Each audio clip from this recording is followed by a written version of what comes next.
नमस्कार, आदाब, सत श्री अकाल। स्वागत है आप सभी का आपके अपने यूट्यूब चैनल में।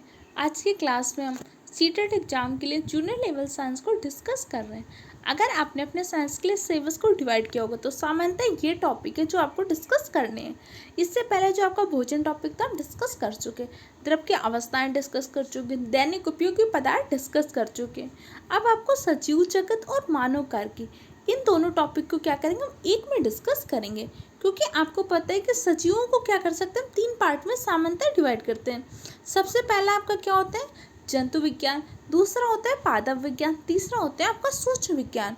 तो सबसे पहले हम सजीवों में किसका, ह्यूमन के बारे में डिस्कस कर लेते हो।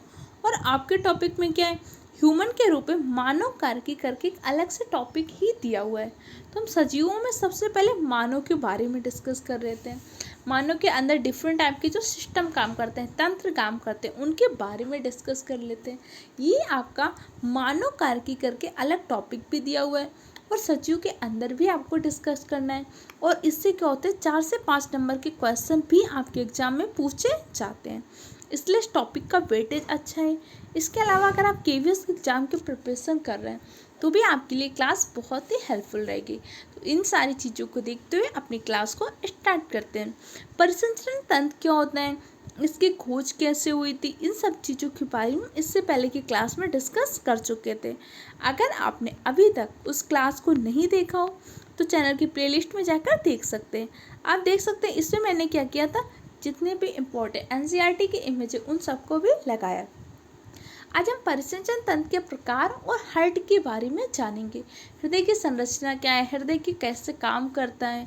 परिसंचरण तंत्र आपके 2 प्रकार का होता है, एक आपका बंद परिसंचरण तंत्र, एक खुला परिसंचरण तंत्र। बंद परिसंचरण तंत्र के अंदर क्या क्या होता है, जो ब्लड होता है वहनियों के माध्यम से, वाइन्स के माध्यम से प्रवाहित होता है। जैसे आपके शरीर में 2 प्रकार की वहनियाँ होती हैं, एक होती है आपकी धमनी, दूसरी क्या होती है सिरा। धमनी कैसा रक्त प्रवाहित करती है, धमनी आपका प्योर ब्लड प्रवाहित करती है, जबकि सिरा क्या करती है, इम्प्योर ब्लड।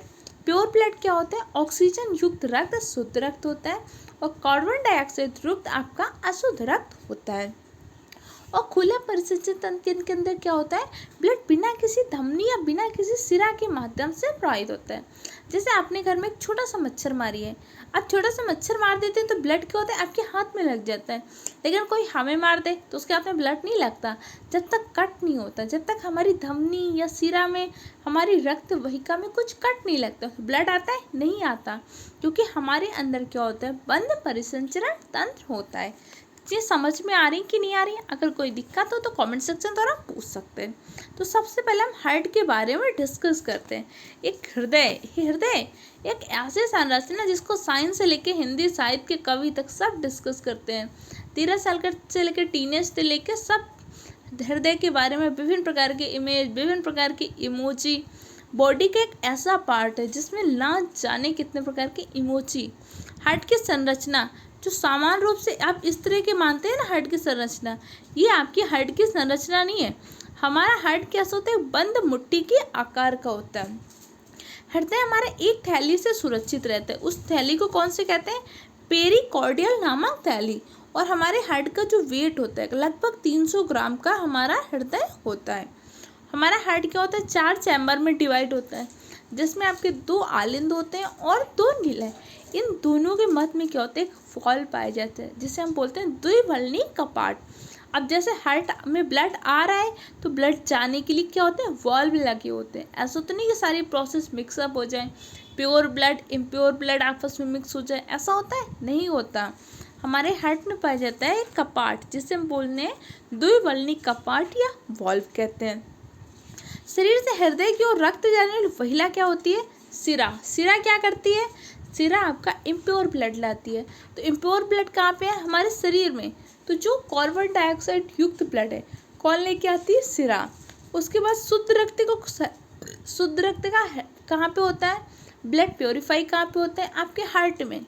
हार्ट से प्योर ब्लड को लेके जाती है धमनी, इस पॉइंट को याद रखिएगा। तो कई बार क्वेश्चन थोड़ा सा घुमा देते हैं, कहता है शरीर से रक्त कौन लाता है, शरीर से हृदय तक रक्त लाती है सिरा, और हृदय से शरीर तक ब्लड कौन लेके जाती है, धमनी। क्योंकि हार्ट में आके ब्लड का क्या हो जाता है, पंप होकर उसका प्योरिफिकेशन होता है। जब ब्लड का प्योरिफिकेशन हो जाता है तो ब्लड प्योर हो जाता है, वही ब्लड हमारी बॉडी में धमनी लेकर जाती है। क्लियर हो गया? इसके अलावा हृदय की मांसपेशियों को रक्त पहचानने लिए जो धमनी होती है उस धमनी का नाम पूछ सकते हैं। तो कई बार क्या होता है, कोरोनरी धमनी, पल्मोनरी धमनी और पल्मोनरी सिरा अपवाद होते हैं। पल्मोनरी धमनी क्या करती है, आपका अशुद्ध रक्त ले जाती है, जबकि पल्मोनरी सिरा शुद्ध रक्त लाती है। ये अपवाद है, बाकी सामान्यतः सिराएं क्या करती है, आपका अशुद्ध रक्त ले जाती है, जबकि धमनी आपका शुद्ध रक्त ले जाती है। चीज़ें मैं थोड़ा सा आपको डीप लेवल पढ़ा रही हूँ, ताकि क्या हो कि जब आप एस्टेट के लिए या केवीएस के लिए या आपके बीपीएससी का जो पेपर है इन सब के लिए पढ़ें ना, तो आपको चीज़ें सब साइंस पढ़ें तो बिल्कुल नई नहीं लगें, क्योंकि आपके पास सीटेट एग्जाम के लिए अभी टाइम है। तो थोड़ा सा डीप में पढ़ लेते हैं। ओके, कई बार क्या होता है, जो आपकी कोरोनरी धमनी होती है इसमें रुकावट आ जाती है, तो कहते हैं ना व्यक्ति को हार्ट अटैक आया। हार्ट अटैक क्यों आया, जो ब्लड का प्योरीफाइंग की प्रोसेस थी, जो ब्लड पंप हो रहा था प्रोसेस से हो नहीं पा रहा था। कई बार जैसे हमारी ये धमनियाँ होती हैं, ठीक है, ये मान लीजिए सामान्यतः धमनी है, अब यहाँ से ऐसा ब्लड प्रवाहित हो रहा है, लेकिन कई बार जैसे ऑयल का या कुछ चीज़ों को ज़्यादा जैसे लिपिड प्रोफाइल बढ़ गया, तो यहाँ पे क्या होता है, धमनियों में ऐसा ऐसा कोलेस्ट्रॉल जम जाता है। जब ये कोलेस्ट्रॉल जमने लगता है तो ये इसका प्रवाह नहीं हो पाता। जब प्रवाह नहीं हो पाता तो कई बार क्या होता है, जब व्यक्ति को सही से सांस नहीं ले पाता, क्योंकि ब्लड से ही तो क्या हो रहा है, ऑक्सीजन का प्रवाह तो ब्लड से हो रहा है। जब व्यक्ति के पास ब्लड नहीं पहुंच पा रहा है बॉडी के अन्य पार्ट तक, तो कई बार व्यक्ति को हार्ट अटैक आ जाता है ना। क्यों? क्योंकि इस कोरोनरी धमनी में क्या हो जाता है, ब्लॉकेज आ जाता है। कई बार आपने कुछ लोगों को सुना होगा कि उनको हार्ट का ऑपरेशन कराया गया, वॉल्व डाला गया या कुछ डाला गया। क्यों? कि उनकी ब्लॉकेज को खोला गया है। क्लियर?